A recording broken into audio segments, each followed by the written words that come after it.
I'm Michael Antonovich, supervisor, Los Angeles County. A supervisor would be like a governor, in which we have in the county of Los Angeles 88 cities. LA City is just one of our 88 cities. We have over 10 million people, a $28 billion budget. There are 5 of us who are elected to serve, and we each represent 2 million people each, of which about 900,000 people must vote every 4 years for their supervisor. So I'm now serving my 9th term. It'll be 36 years coming December that I have represented Los Angeles County. I have met Mr. Draskevich, and I knew his uncle, who was close to our family. He had a restaurant where we used to eat regularly, and he was close to my father. And I had the opportunity when I went to Croatia to see my homeland, the home that my grandfather was born in, my great-grandfather was born in, and my great-great was the church where they were married. And the Draskevich helped me find the location. So we have a long history going back to my parents. Pa ja smatram da je on veliki Hrvat. Ja smatram da je pokazao, jer je on počeo isticati svoje hrvatstvo kad to nije bilo poželjno. A ovdje isto tako nije bilo. U Americi, znate, nije bilo lako. Kad smo rekli da smo Hrvati, oni rekli, gdje je to, Čekoslovačka, gdje je to, nisu ni znali gdje smo, odakle smo. Jer je tadašnja Jugoslavija to prekrivala koliko god je moglo u Hrvatsku. Ja smatram da je on vrlo dobro isticao svoj hrvatstvo. Čovjek divnog karaktera, čovjek sposobnosti, čovjek od riječi, čovjek društven, prijateljski, humanitaran, što se tiče Hrvata kao Hrvat, rodoljub, hrvatski aktivista i kao tako ga najviše i poznajem.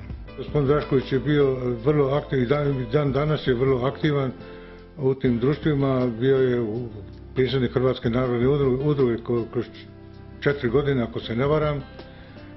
Ja sam isto tako bio uz njega kao potpredsjednik te iste udruge i vrlo je važno za mlađe da preuzmu taj, kako bih rekao, pokomilo da se nastavi tradicija Hrvata i Hrvatske. On je kao lučonoša i daje primjer drugima kako se treba voliti i kako treba se boriti za Hrvatsku.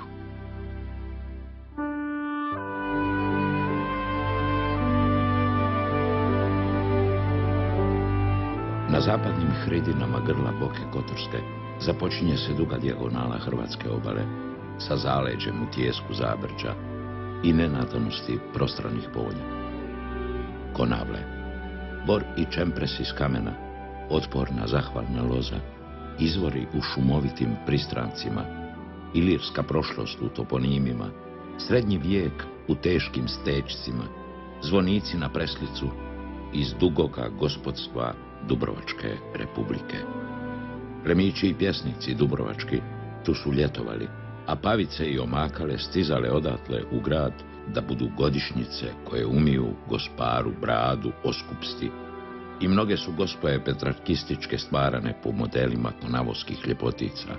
Njima su u stvari Đore Držić i Šiško Menčetić začinjali pjesni ljuvene i od njih se odbijeni odiljali, jer su valjda voljele svoje ljubimire razumno kao vrtovi u koje pretvoriše veliko polje, kao uresi ljetne nošnje i ponosne, a tople kominate u ružmarinu. U konavoskoj Sokokuli, predstraži Dubrovačkoj, pisao je humanist Ilija Crijević, a antička nagnuća budio je u njima i bliski Cavtat. Konavle, ljepota i posebnost oduvijek su rađali neobične osobnosti. Iz takvog vilenitog kraja potječe junak ove priče, značajni i nagrađivani arhitekt, svjetski putnik, hrvatski aktivist i domoljub Jul Božidar Drašković. Rodio se 2. siječnja 1926. u Bačevu Dolu. Roditelji su mu bili Luce i Božo Drašković.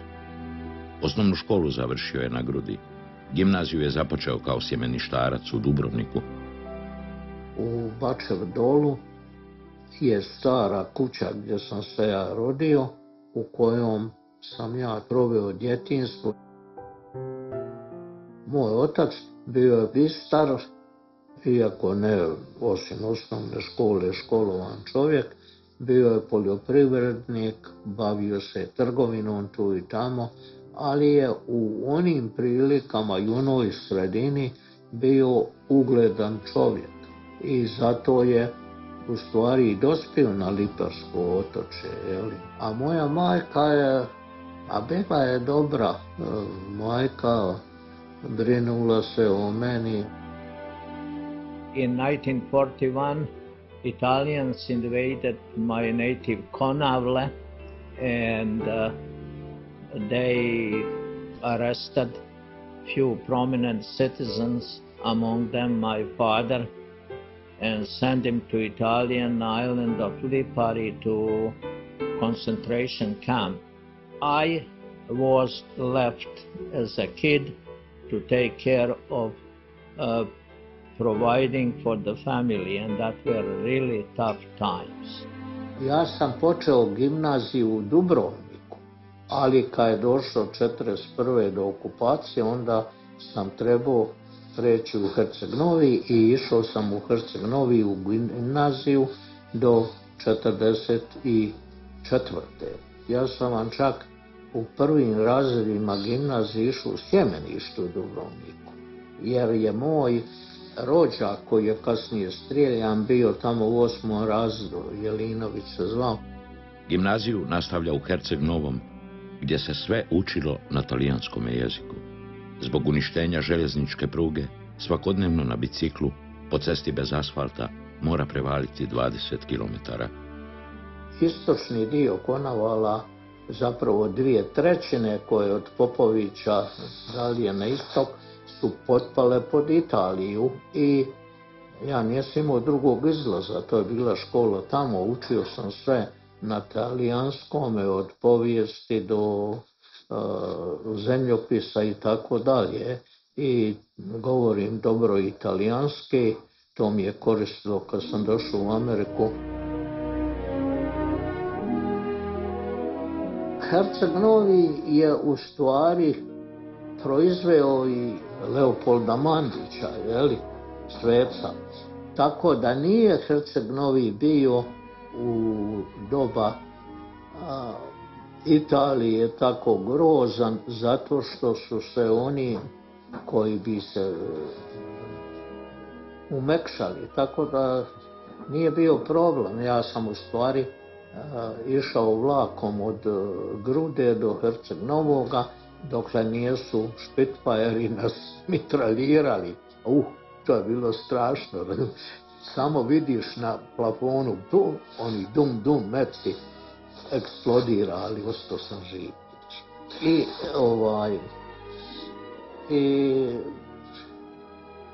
ja ne znam kako bi to mogao reći, onda sam još bio dijete i nisam možda ni imao, kako se kaže, moć takvu rasuđivanja da ocjenjujem, ali onda je bila stvar okupacije.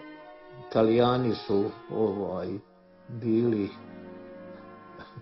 možda ne tako strašni okupatori, iako su mi oca uhvatili, jer su nam čak znali dati i čokolade i što ja znam, može zamisliti.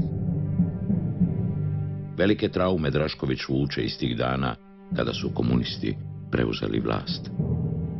U jesen 1944. partizani ga prisiljavaju da se vrati u gimnaziju u Dubrovnik, s tim da, pod prijetnjom smrti, zajedno s ostalim učenicima, mora stupiti u narodno-oslobodilačku borbu. Onaj tko bi odbio, bio bi strijeljan. Kada su upali partizani u Konave, oni su nas svi koji su rođeni 26. i stariji pred školu doveli i kažu: drugovi, očekujemo da se dobrovoljno prijavite u partizane, a onda dodaje: a oni koji neće idu pred zid. I naravno onda postaneš dobrovoljac. I onda sam proveo 2 godine u jugo vojsci, ali i bio sam jer sam tobož pismen, i onda sam došao u Konavle i eto, onda sam išao u 8. razred gimnazije opet u Dubrovniku i čak učio ruski, jer je onda tako to bilo, i poslije toga sam otišao u Zagreb.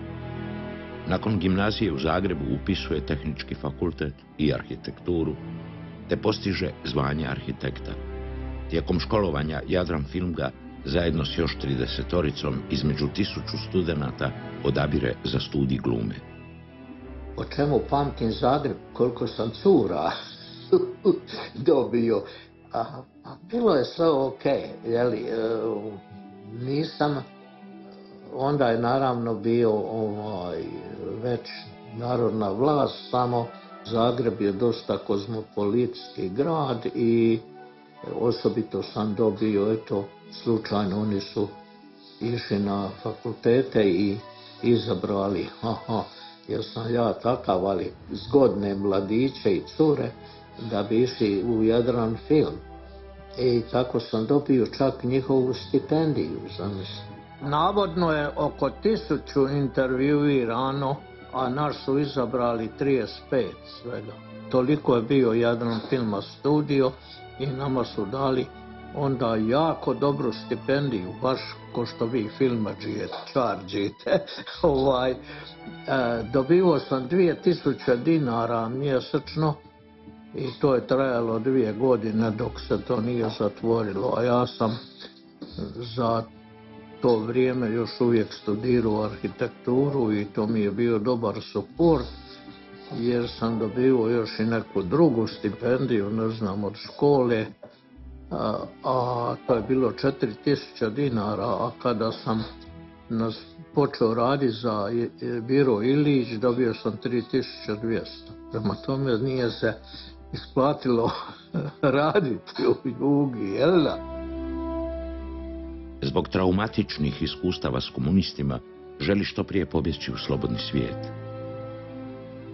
Ja nisam tolerirao sistem, zato sam i u stvari kliznuo vani. Nije da me niko tamo premlaćivao ili nešto, ali nisam volio taj sistem. Eto.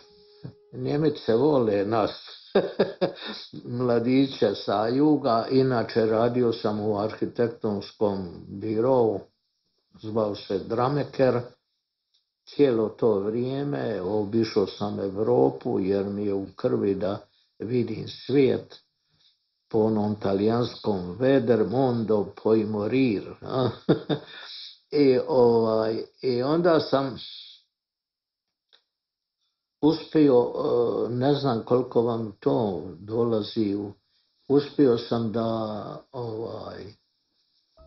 da na štos dobijam Amerikanca da me prime u Ameriku, jer ja sam u stvari došao tobož na specijalizaciju iz montažnih gradnji, jer je to bilo u Jugi onda interesantno, pa sam ja to iskoristio, a jedan je tamo zvao se Horvatin, kojega je poznavala jedna gospođa iz Ozehe, ona me spojila sa njim i tako mi on postao poziv i tako sam to dobio. Ali sad u Njemačkoj ja nisam bio oficijalno izbjeglica, nego sam bio kako se kaže, na specijalizaciji. Ja? I u to vrijeme bila Mađarska revolucija i oni su rekli da svi oni koji su u tom revoluciji bili mogu ići. I onda ja dođem u američki konzulat u Frankfurtu i velim, hoću razgovarati sa konzulom. A zašto? Pa je nešto vrlo važno. I na koncu, poslije 1 sat čekanja, ona veli, činovnica veli, on je zauzet, ali ako ćeš razgovarati s zamjenikom, bolje išta nego ništa. Ja dođem kod njega, kaže, što vi hoćete? Veli, ja ja imam prijedlog za vas.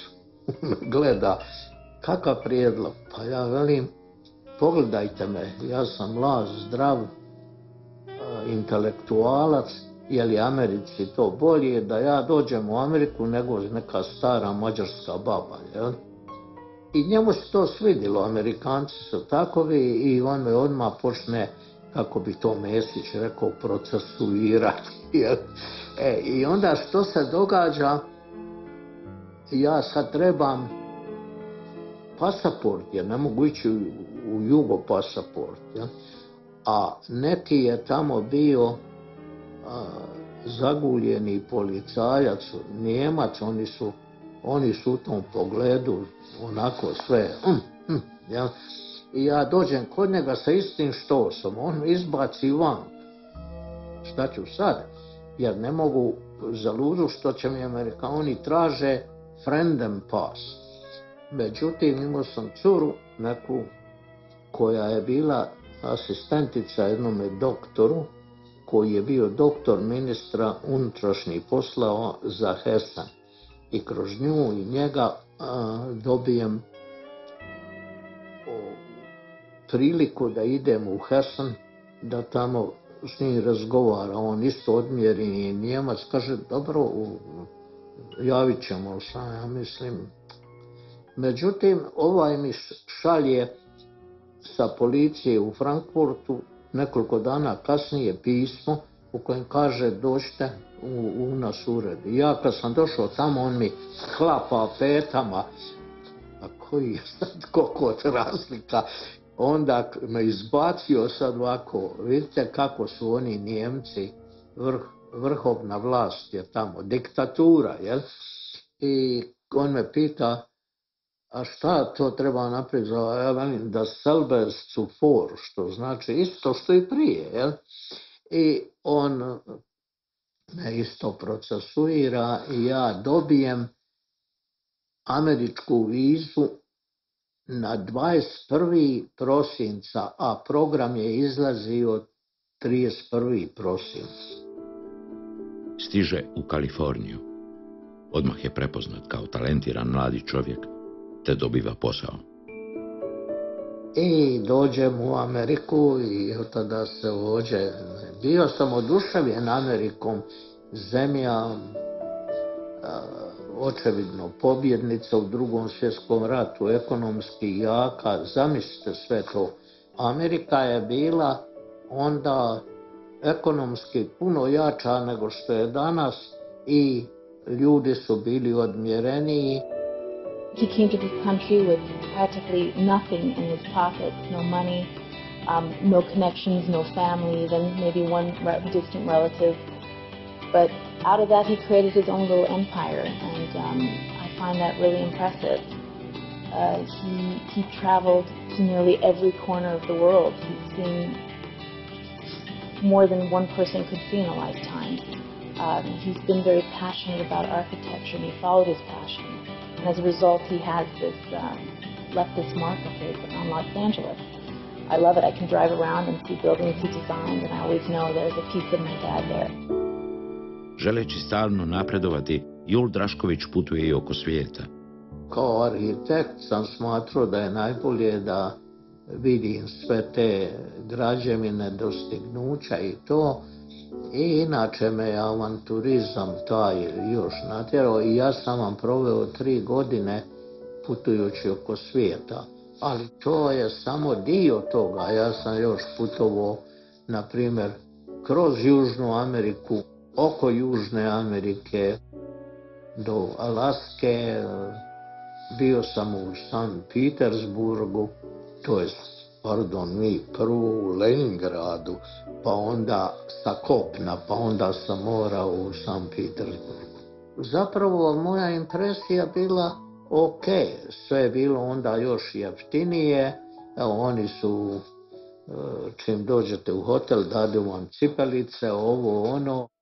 Došao sam isto u Lasu u Tibetu i tamo je neki koji je bio taksi driver, koga smo Dube i ja uzeli da nas vozi kao okolo.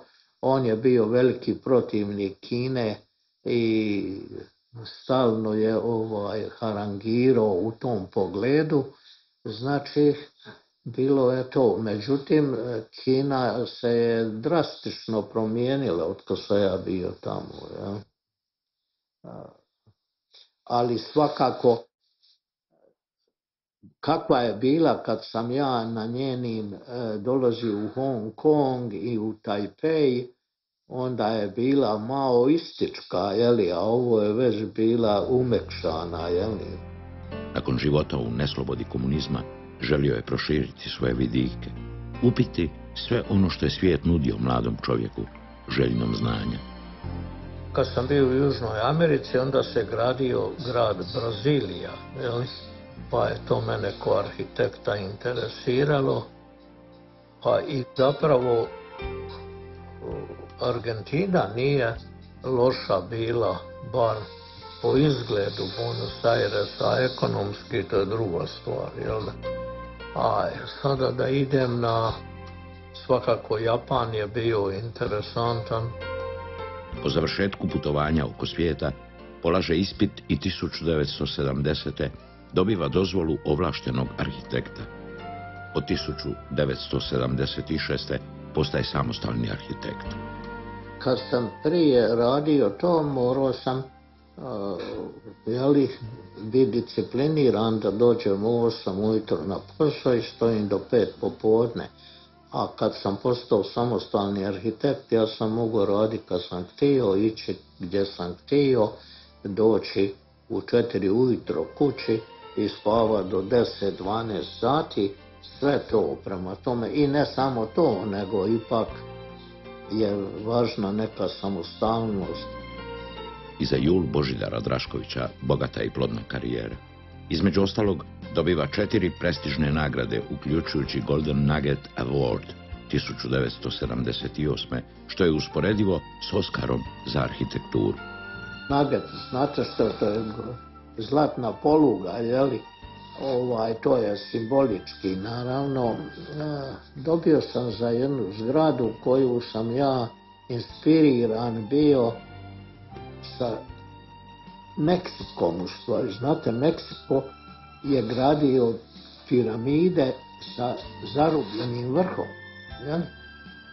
I to me inspiriralo da sam kasnije primijenio to na ovu zgradu koja, treba ćete vidjeti sliku, koja ima na jednoj strani 2 piramide, a na drugoj jednu, i onda je povezana jednim frizom gore i izgleda arhitektonski dobro. Naravno, neki zidovi unutra su morali biti kosi, a to je bilo smiješno kad sam imao na gradilište došao, a oni su dizalicama podizali ove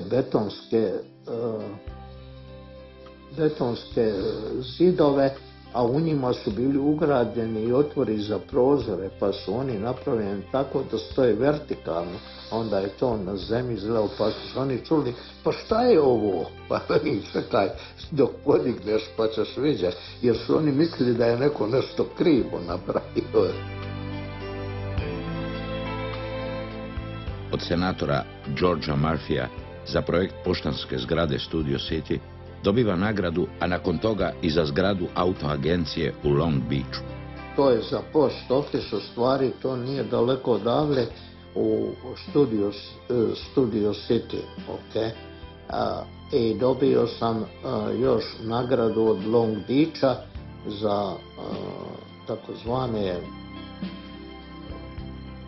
Circle Motors, ali to je Volkswagen isto agency. I onda sam imao jedan drugi projekt koji se zove Severi i koji sam isprojektirao u,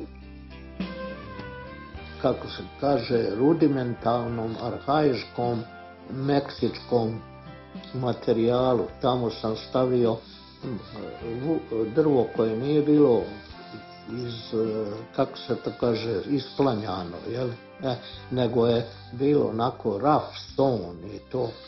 I bilo je opiturano u tamno brown i tako dalje, što se događa taj mi klijent, onda sam projektirao kasnije isto njegovu rezidenciju, ali on umre, njegova udovica proda tu zgradu gdje je bio njegov ured i dođu neki Kinezi i znate što, oni vam preko onoga drva sve opitvraju bijelom bojom, ali još uvijek zgodno izgleda, samo hoću reći kako to ima i prednosti i ne. I ta mi je zgrada isto bila nominirana za Golden Nugget Award, ali nije dobila. Ja.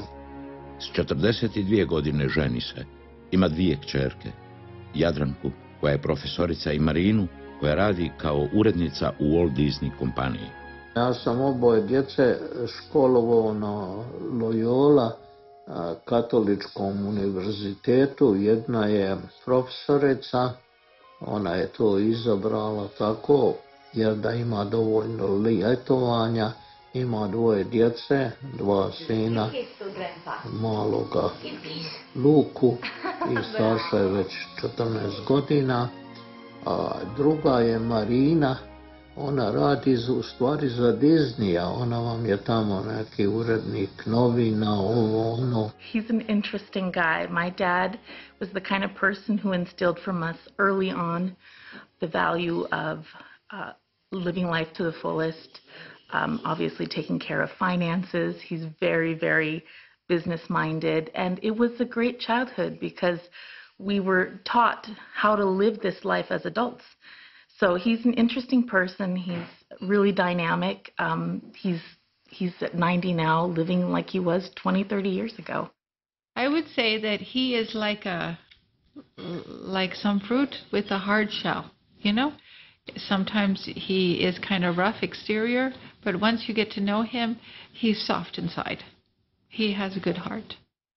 I'm still learning from him. I mean, there are a lot of valuable life lessons. He's really, really intelligent, highly intelligent. Anybody who speaks my dad will tell you the same thing. I used to call him a walking encyclopedia. My dad was very, he talked to us a lot about not wasting money on things that are not important. So, for example, I try to teach my son, especially the older one now, because he's saving money. For example, he went on a trip recently with the school, and so I tell him, you know, all the time, we don't want to buy this because we want to save money to be able to go on the trip. And so now what's more important? This little gadget that you will use for 5 minutes, or the trip with your classmates that's going to be more valuable to you? My dad was always the person making jokes and kind of brushing things off. So, you know, it's something he taught us. I try to do. I can't always do it like he does, but that's probably the greatest advice he's ever given me. And the greatest thing he's ever taught me. Ja ne izbjegavam na svoje obećanja. Oženio sam se prvi put. Moja je žena ondašnja tražila razvod i što sam mogao, jeli? Nakon što se rastao, Božidar upoznaje Dubravku. Žene se i već su 17 godina zajedno. Žive u prelijepoj kući u Glendale-u na vrhu brda. Kuću je sam projektirao i bio je graditelj.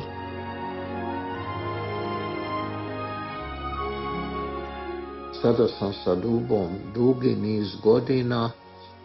Mi smo tipični, ja mislim, brak. Tu se tamo malo svađamo, malo volimo i sve u redu. Ja nju volim i želim je i ja mislim da će me ona, Bože daj, ispratiti u vječni pokoj, jel? A ljubav, čujte, ona je sastavni dio života, jel? Ja ne bi rado bio sam, jel? Ali ljubav je znati primiti i dati.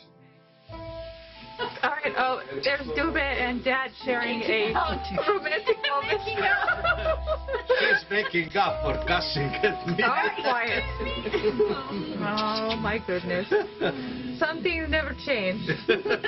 Čuo sam i slike razne.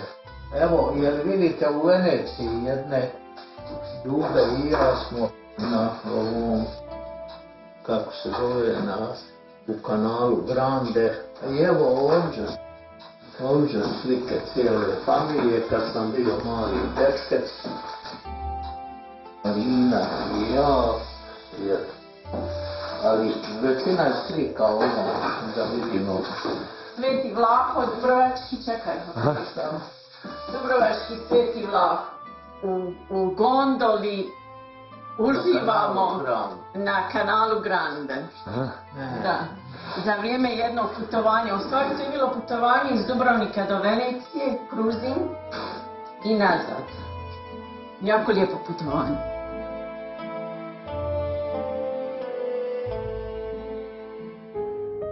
Nikada nije zaboravio svoje korijene. Uvijek se rado vraća u Konavle. Tamo je obnovio rodnu kuću u kojoj s Dubravkom provodi ljeta. Iz ljubavi prema rodnoj Grudi, prije nekoliko godina odlučio je crkvi u Grudi sagraditi zvonik, jer je to jedina crkva u Konavlima i šire bez zvonika. Ako idete kroz Konavle, Dalmaciju, Hrvatsku, svuda ćete naići na crkve, ove parokijalne, koje imaju svoje zvonike, a nekim slučajem ili lošim udesom Gruda je još nema. Sad, ta ideja je počela još od mog oca, Don Petra Bokarice, našeg rođaka. Ako ste čuli za američkog kralja grožđa Petra Divizića, on je u tom isto bio, i moj Dundo Đuro iz Amerike. I to se išlo tamo vamo, lijevo, desno. Onda je došao rat, pa je došao komunizam, pa što se onda nije moglo sagraditi, to još nekako. Ali eto, već je preko 20 godina Hrvatska slobodna, a nikako da se nešto napravi, jer opet pothvati koji su bili uvijek nailaze na zapreke.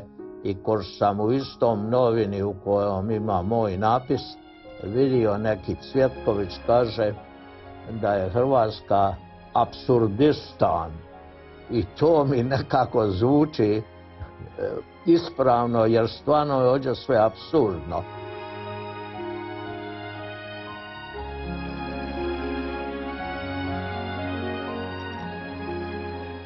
U kontaktima sa načelnikom Konavala, uvaženim gospodinom Kordom, on je htio da ja dam novce tako da bi bili u jednom fondu iz kojega bi se izgradio zvonik u sklopu trga na Grudi. Međutim, znajući što se događa inače, novci koji odu u neki fond, to je veliko pitanje. Ja nisam to htio, ja hoću da sagradim zvonik sa svojim vlastitim sredstvima. Unatoč velikoj osobnoj želji kao i podršci mnogih Konavljana, do danas mu želja nije ostvarena. Božidar se nada da će prije odlaska na onaj svijet ipak ostvariti svoju nakanu.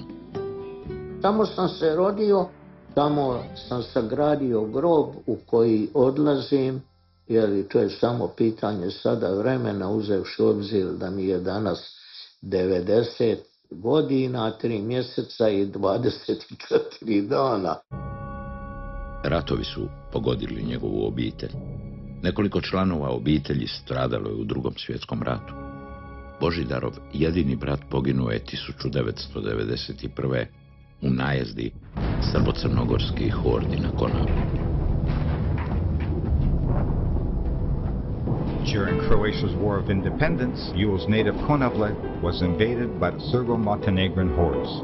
For Yule's family, the consequences of the Highness raid were that his only brother Niko and his cousin Maria perished, and their estate was looted and burned. Ja sam živio onda dolje u Westchesteru i nije bilo ni telefonskih veza, i došao je jedan isto Konavljanin i nešto mi je sve okolišao, tako da ja nisam ni znao što se dogodilo. On je na neki način saznao.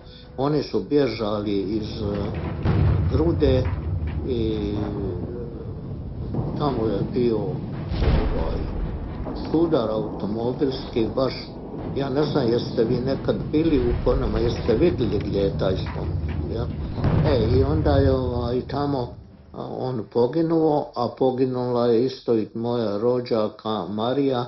Njena su dva brata poginuli, jedan u ustašama, jedan u domobranju. U stvari, vi ste napravili četverored, u stvari on je bio dio toga, Blajburg. Cijeli svoj život Drašković je angažiran na promociji svega hrvatskoga u Kaliforniji i u svijetu. Osnovao je ogranak Hrvatske bratske zajednice Marko Marulić Konavle, čiji je predsjednik. Dugogodišnji je član Hrvatske narodne udruge i zaklade. Udruga je krovna organizacija 30 hrvatskih društava u Južnoj Kaliforniji, gdje živi oko 200.000 iseljenih Hrvata i njihovih potomaka. Za Hrvatsku zajednicu smo dosta toga probali što god se moglo napraviti u ono doba, specijalno kad je rat počeo. A da ne kažem da je Bože još i prije bio u tome, a da je probao gdje god je mogao promovirati našu hrvatsku, da kažem, riječ i da se malo više o Hrvatskoj zna nego što je bilo u ono doba za vrijeme, da ne kažem, Jugoslavije ili whatever, komunizma. Jer svakako da smo svi pobjegli od toga, ja?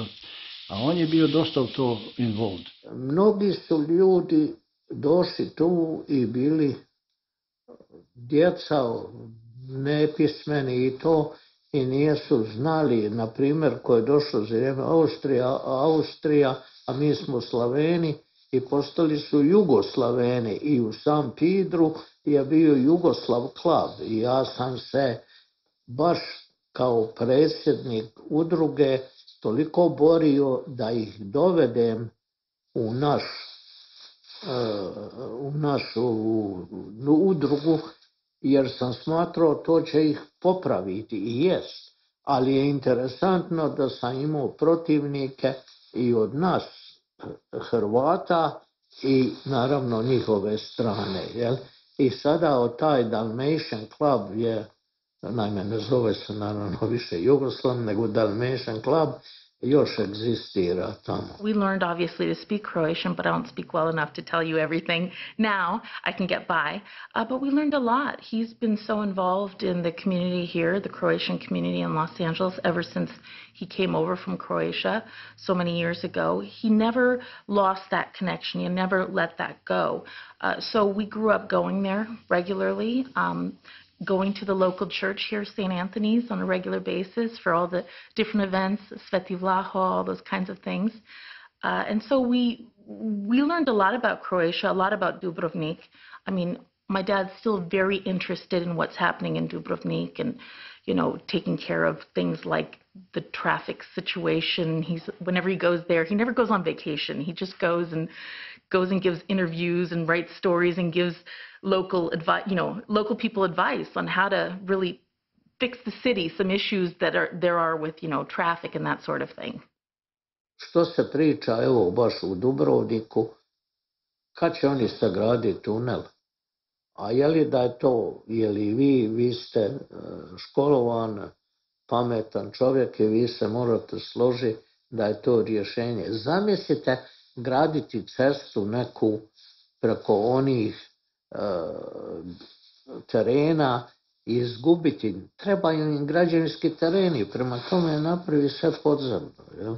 Throughout his life, Hugh has been and still is engaged in benefiting Croatia, both financially and with his writing and lobbying. For as long as I have known Božo, he's been involved in various causes in the Croatian community, specifically and especially during the last war in Croatia. He has helped monetarily a lot and has been very, very active and open in his criticism as well as in his support of what was going on in Croatia. Od 2000. do 2005. bio je i predsjednikom udruge. U znak priznanja za svoj rad u hrvatskoj dijaspori Južne Kalifornije, 2011. dobio je nagradu za životno djelo te priznanje grada Los Angelesa, koji mu je osobno uručio Majk Antonović, jedan od 5 najvažnijih ljudi grada. Tijekom Domovinskog rata Božidar Jul Drašković bio je izuzetno aktivan u prikupljanju materijalne pomoći za napadnutu domovinu. Hrvatska država, hrvatska sloboda i jest. Mi smo skupili novac i evo, tu je svjedok vi da sam ja taj novac dao i mogu reći pošteno ste se ponijeli, vi niste taj novac po ono ideju od tamo strpali u džep, nego ste dali dvojici Konavijana, jel tako?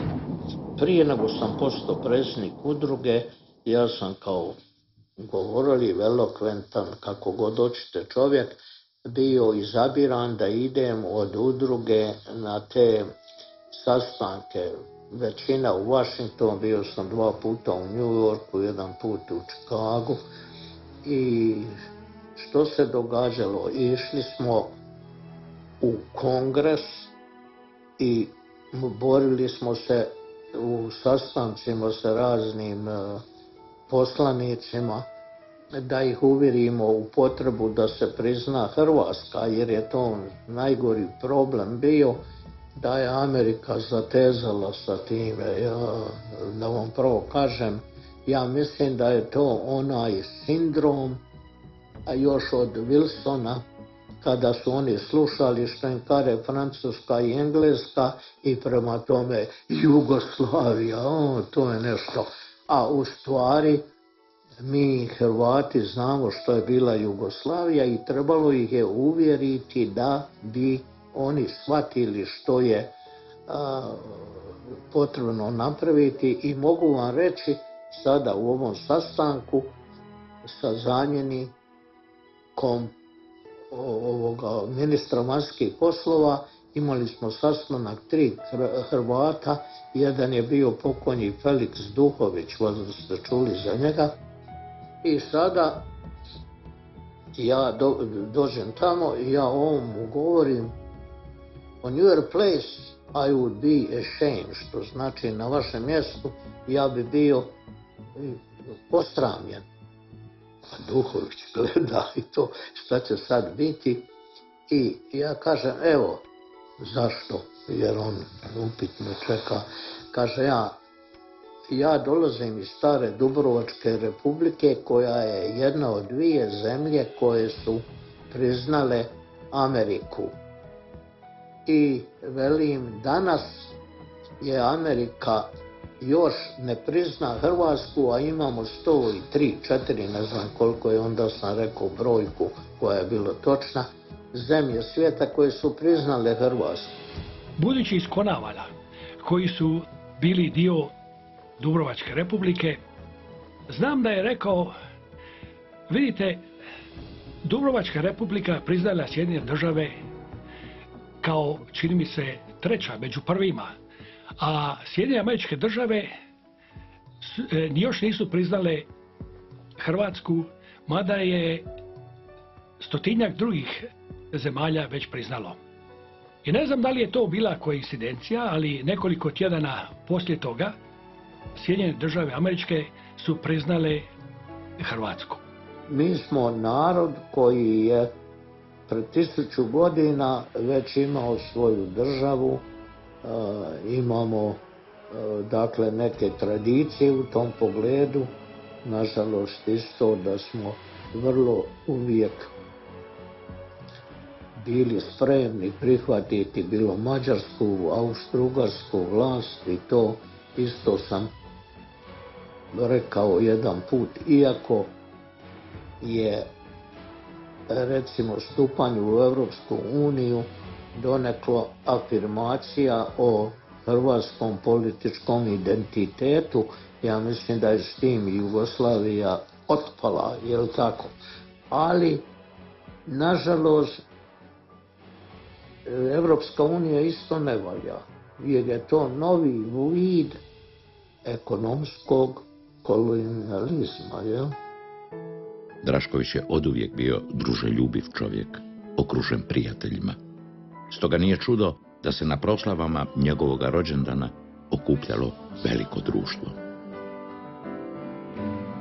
još jednom da se rodi.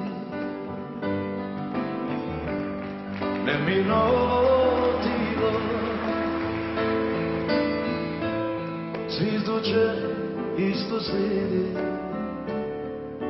i bit će ča je bilo, mada je sliču snilo i nike svitle dane. Kad skupiš ča je bilo u jednom pismom stane. Ali konija u duši, u mojoj duši spava i kida srce moje dopiva pisme svoje. Mali konija u duši, u mojoj duši spava i zadnju pismu piše. Mladosti nima više i zadnju pismu piše. Mladosti nima više.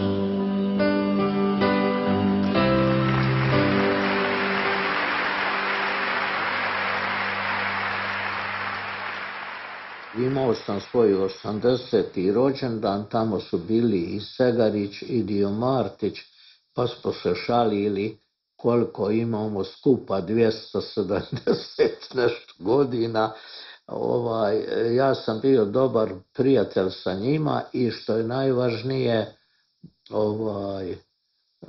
u stvari Dio Martić je bio vrlo realan i fleksibilan. Jel? Kad sam došao za kratko vrijeme, koje ste produžili na 5 mjeseci, ja sam u crkvi rekao da monsignor Dio Martić i ja imamo 176 godina zajedno. Međutim, sada uključimo Božu, imat ćemo 256.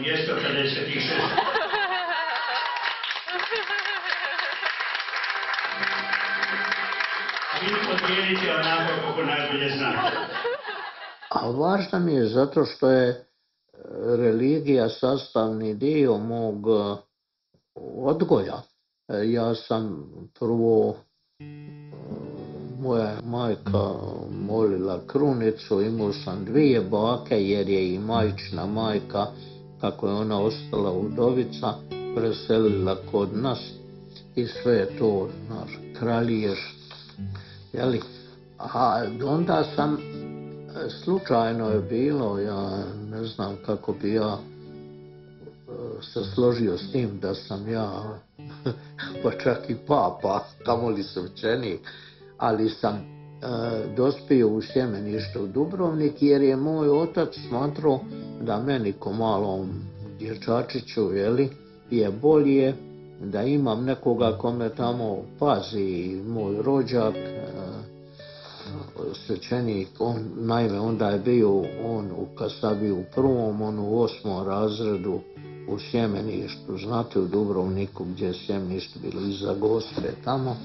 I naravno ja sam vam trebao ujutro, ne da sam u tom uživao, ali sam se trebao dići prije škole i ići preko ulice onđe u rezidenciju Biskupovu da mu služim misu.